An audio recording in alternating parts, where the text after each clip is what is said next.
I'll tell you who's the real deal. Moses Itauma. Do you know who that motherfucker is? The giant, that 20-year-old heavyweight. Oh yes. Bro. Yeah. Did you see what he did to Dillian White? Yes, he's a problem. Bro. Yes. He's no a joke. problem. Yeah. That guy's Is he only 20? 20 years old. Yeah. Wow. He's just slightly older than Tyson was when he won the title, so he can't be the youngest guy to ever win the title. Damn. This motherfucker is so fast. He moves like a middleweight. I know. Here's Itauma. Look at that. Watch this Look guy. at that. It's great for what he do, his skills and his power and his attribute and he's smart. Yeah. He's definitely smart. He can box his ass off. That is a bad dude. You hear me? That is a bad dude. You understand me? They don't give him the credit because we don't see him that much. I know we're in the same weight class. I know we can fight each other, but when it comes to Moses, I enjoy watching him. He just seems to dominate throughout. Sharp, accurate, doesn't waste any. Yeah. He had him on the back foot from the very beginning because he's a hard, sharp puncher and he's very clever. So he puts punches in the right place, and he's so quick to change from head to body, which makes him very, very dangerous.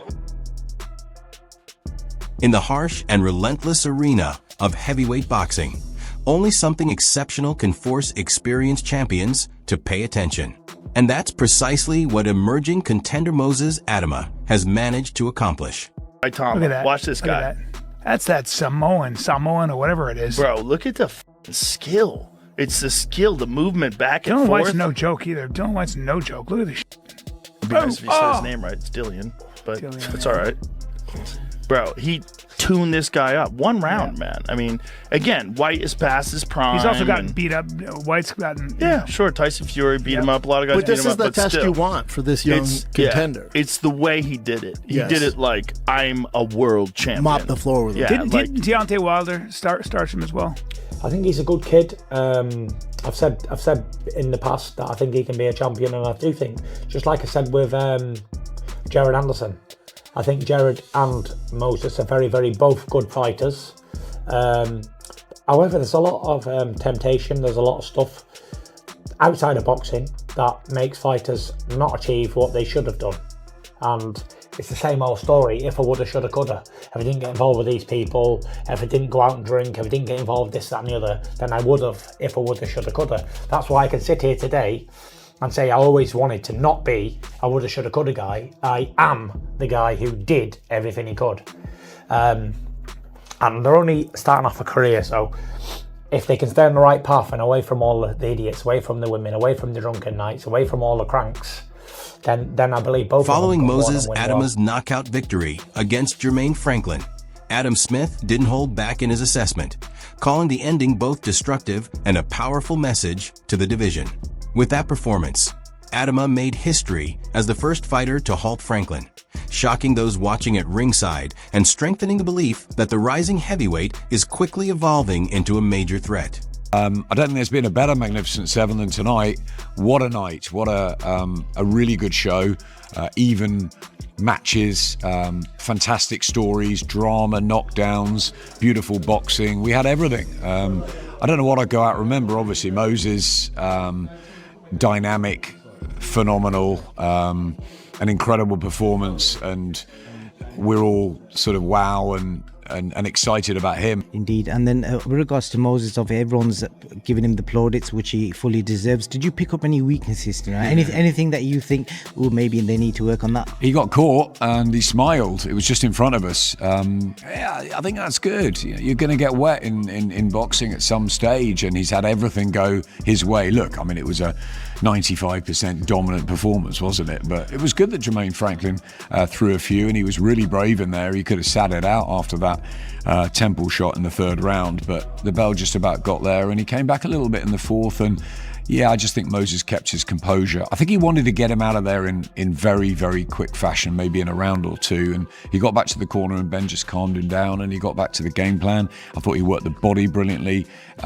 He feinted fantastically tonight. I thought he was very aggressive. He stood in front of him. I think he wanted to make that statement, but I didn't see the uppercut coming, so I'm sure Jermaine Franklin or his team didn't either. Former world champion Carl Froch, recognized for his direct and unfiltered breakdowns, along with experienced analyst Johnny Nelson, known for his sharp technical perspective. were clearly impressed by Moses Itauma's performance.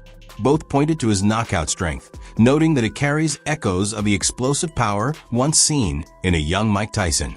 But initially, I could see, I liked how Moses was smart, he was clever. He didn't use his brute force as a big guy. He used brain. He boxed. That southpaw style, jab to the head, jab to the body, fair the shots, like he's on the punch bag, kept his distance, didn't get giddy and exciting. And that kind of calm and patience for a man at 20 years old going into his biggest test at this stage. It doesn't matter what age Dylan was at.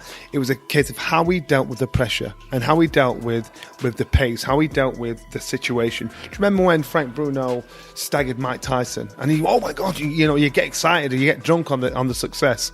None of that from Moses. Moses was cool. And so that probably would have happened at some point, because he showed initially in that first minute, he just had it all going for him in the right. Johnny Nelson emphasized that many boxers would have struggled to handle that level of pressure. Meanwhile, Carl Froch praised the way Moses handled the fight, pointing out a level of poise that seemed well beyond his experience. That calm approach, combined with his natural finishing ability, led both analysts to draw comparisons to the intensity once associated with a young Mike Tyson, an uncommon blend in the modern heavyweight division. That style, what you saw from Moses, but Moses' style, his youth, his pace, his IQ was spot on. You couldn't at that stage was spot on. Kept his distance, used his footwork, in, out, in, jab, boom, and then varied it up, body, head, dummy to the head with that southpaw style. So both hands. That's a lot to deal with from a young gun that's there. So you saw Dylan having to back off and trying to regroup himself. But Moses was sharp enough and smart enough to keep his distance but keep the pressure at the same time. Yeah. So in a way, giving him no way out. And I think how he executed it was spot on. It was bang on. And you know what? I think a lot of people probably thought Moses was going to do the job, but I don't think anybody thought Moses would do the job. A key turning point in Moses Itauma's ascent came during his clash with Dillian Whyte, a performance that drew strong reactions from analysts for its significance. Itauma didn't simply come out on top. He overwhelmed a battle-tested and durable opponent within a single round.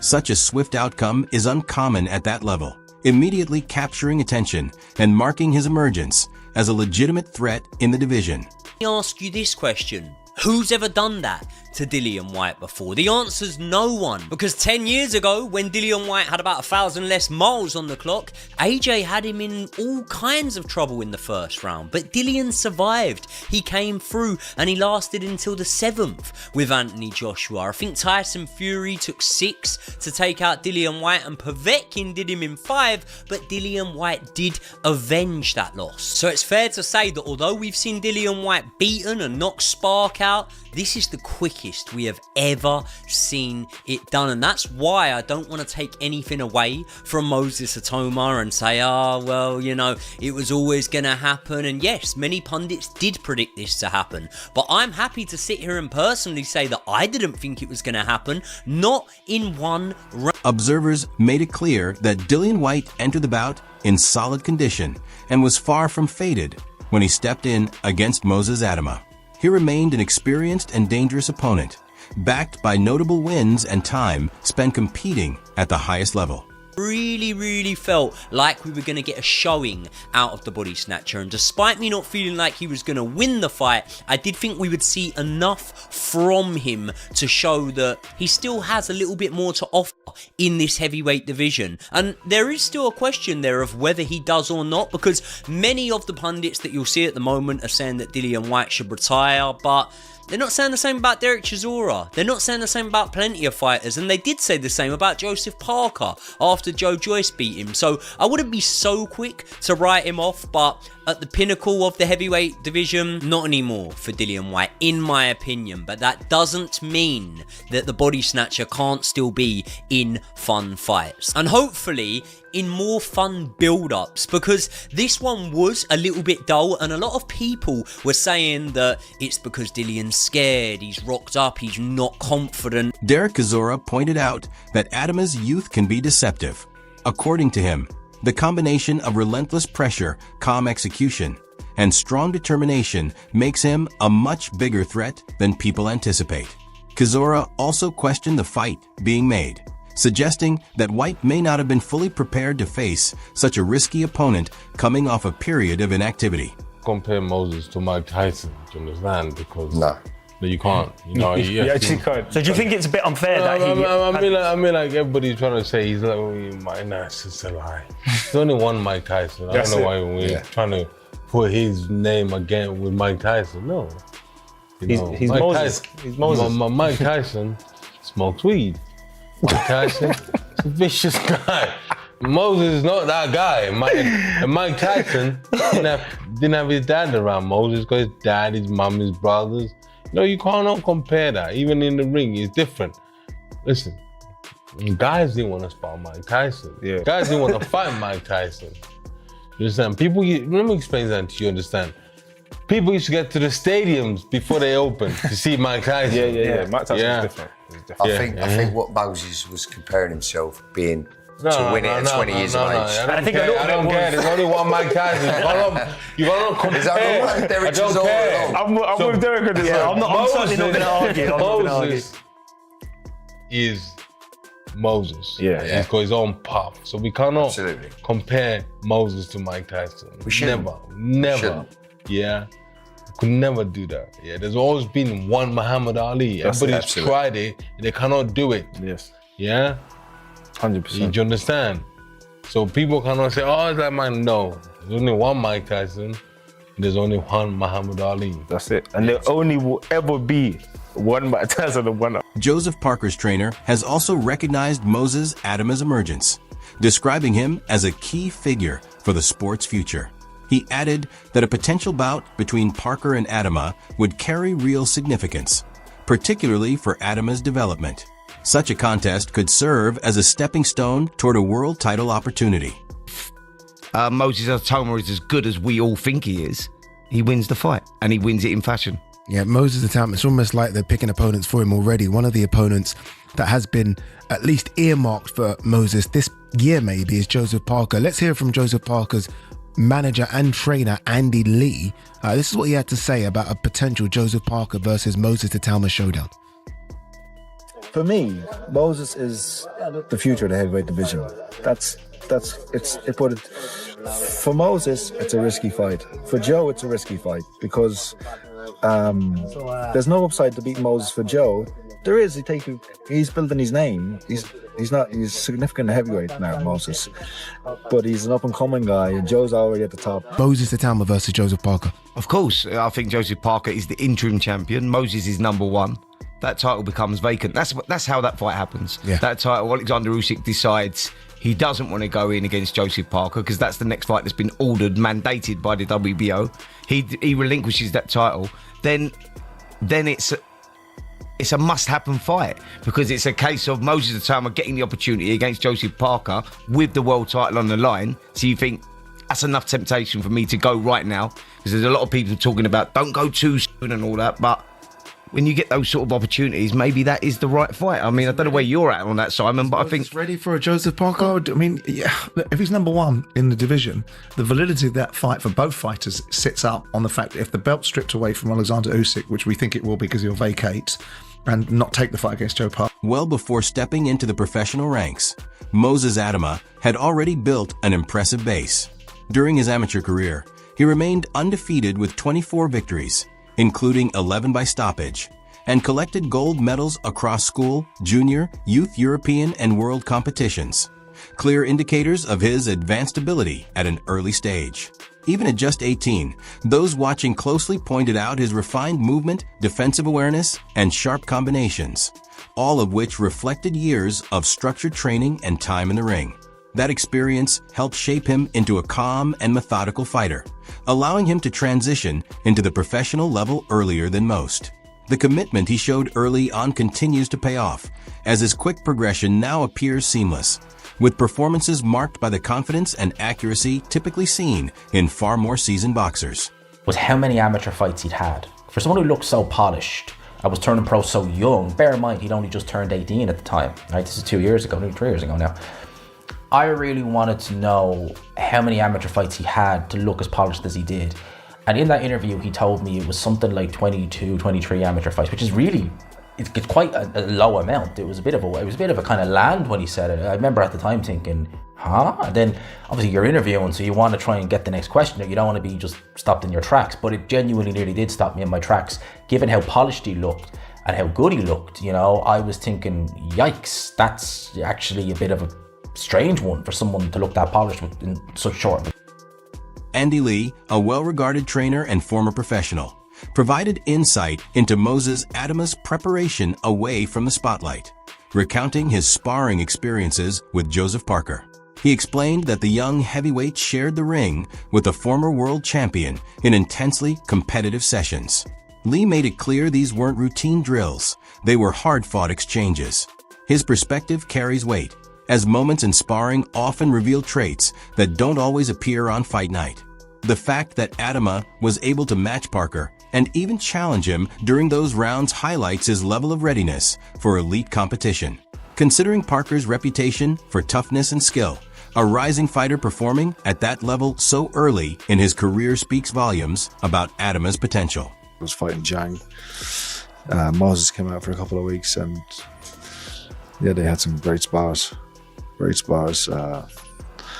They were tough spars. Tough 4 rounds. They went to war basically for the 4 rounds. 4 rounds that Moses was in, it was like a war. And yeah, he's a good guy to be around as well. We enjoyed his company. It's justified to an extent because he's doing what he should be doing. He's knocking out all these opponents in a great style. And people like knockouts, you know, so he went by knockout. It gets people's attention. I think, it's warranted, some of the hype. In this day and age, it's always over too much. The criticism too much and the hype is too much on either end of the spectrum. But he's still young and still developing, still has things to learn and improve on, but for right now, he's doing everything right. Moses Itauma has emphasized his goal of establishing his reputation by taking on tough British opponents as he rises through the heavyweight ranks. Instead of opting for easier fights, he's setting his sights on respected domestic contenders, such as Solomon Dakers, to prove his abilities and gain recognition within the UK. Itauma sees challenging strong local rivals as a way to accelerate his growth, refine his skills, and accumulate meaningful victories that strengthen his credibility both nationally and internationally. His approach highlights a combination of ambition, determination, and strategic thinking. He's focused not just on flashy knockouts, but on facing real competition that will prepare him for world-class challenges later in his career. I think we mentioned a few names. Obviously, we've got like Justice Hooney, Dempsey McKean, Simon Keane, Tom Schwartz. But I feel like it's going to be nice to get a British fighter under my belt. So I feel like I'm looking for the winner of Solomon Dakers and David Adley, Fraser Clark. Johnny Fisher did really impress me the weekend. I did not think that he was going to do that against Alan Babbage. And I feel like now he's someone to be taken serious. I don't think he's just like a ticket seller for Eddie Hearn. I actually do believe that he's a man to be taken serious now. So even that's a potential fight. Gareth A. Davies has discussed the intriguing prospect of a future clash between Moses Itauma and Anthony Joshua, suggesting that Itauma has the tools to challenge or even overcome the former world champion if the bout takes place. Davies has frequently highlighted Itauma's swift ascent and skill set, comparing him to the top figures in the division. He points to Itauma's mix of youth, speed, power, and tactical intelligence as factors that could create difficulties for Joshua in a direct confrontation. While Joshua remains one of the most accomplished heavyweights of his era, Davies believes Itauma's fearlessness and physical gifts might provide an advantage, particularly against a more experienced and less agile opponent. This perspective has fueled conversations within the boxing community about whether a generational shift could arrive sooner than expected. Gareth Davies had this to say about AJ possibly taking on Moses Itauma. And he had to say this. He said, "I don't think Joshua gets beyond 3 rounds with this kid." Damn. Let me counterpunch. Gareth R. Davis, he's never been a fan of AJ because he was a fanboy of Tyson. So you can't have it both ways. You can't be a fanboy of Tyson and then a fan of AJ. That just won't happen. So I expect him to say that. I expect him to say something like that. But is it true? If AJ decided to fight Moses Itauma, AJ, I think, knows Moses because remember, they were in the same camp for a while. They sparred together. They shared time together. Moses never fought Dillian White or never sparred Dillian White. He sparred everybody else.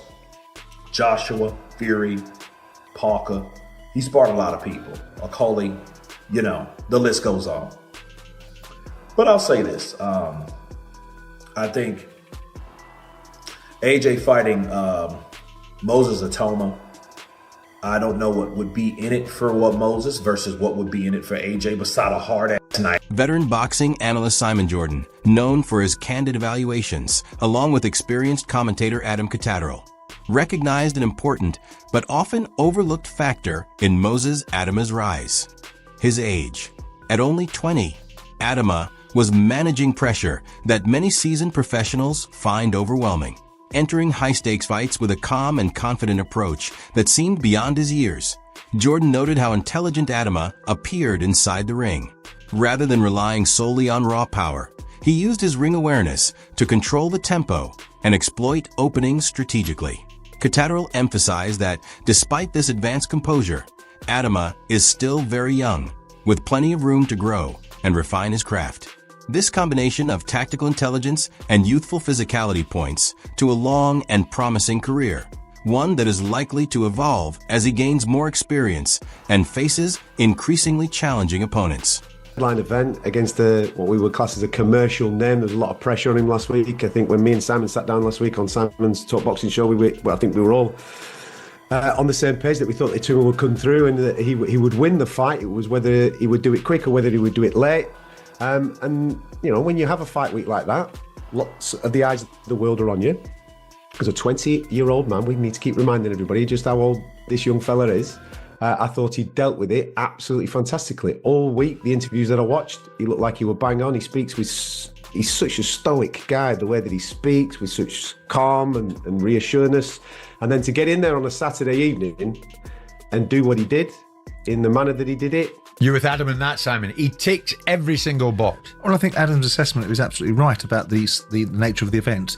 A headlining event where all the focus is on him, all the pressure, to some extent, despite his protestations during interviews during the course of the week that he didn't feel under pressure. There was always this indication that there was pressure because he goes into a fight, people expect him to knock people out. People are comparing him to a young Mike Tyson. At this stage in his life, Mike Tyson had 28 fights before he fought Trevor Berbick to win a world title. This kid's had 12. The flip side of the argument is that Dillian White was, unfortunately for us, was precisely what we had forecasted, which was a lamb to the slaughter in terms of a seemingly disenfranchised fighter that wasn't mentally in the right place, it seems, at any point during the course of the last week. I think that was amplified on Saturday night, watching him walk into the ring. I know that we do have a tendency to analyse ring walks more than we once used to, but they form part of the thinking of how a boxer... Veteran British boxer Lawrence Oakley, recognized for his success across multiple weight classes and valued for his candid assessments, expressed strong admiration after watching Moses Itauma's explosive first-round stoppage of Dillian White. Oakley's praise went beyond the outcome itself. He noted that Itauma's performance was far from typical for a 20-year-old, highlighting the rare combination of raw power, tactical awareness, and composure, qualities usually seen only in experienced fighters. According to Oakley, Itauma's ability to stay calm, control the tempo, and land decisive, fight-ending shots reflected a level of skill and maturity well beyond his years. This blend of poise and effectiveness under pressure, Oakley suggests, positions Itauma not just as a prodigious talent, but as a rising force capable of reshaping expectations for boxers of his generation. The thing is if you haven't sparred him or whatever else, you get a first-hand experience. Like, oh wow, this isn't a normal 16-year-old, 20-year-old, whatever else. It's a real fighter from young, let alone now. So, what's your take? Could Moses Itauma already be the most threatening young heavyweight in the division? Share your thoughts in the comments below.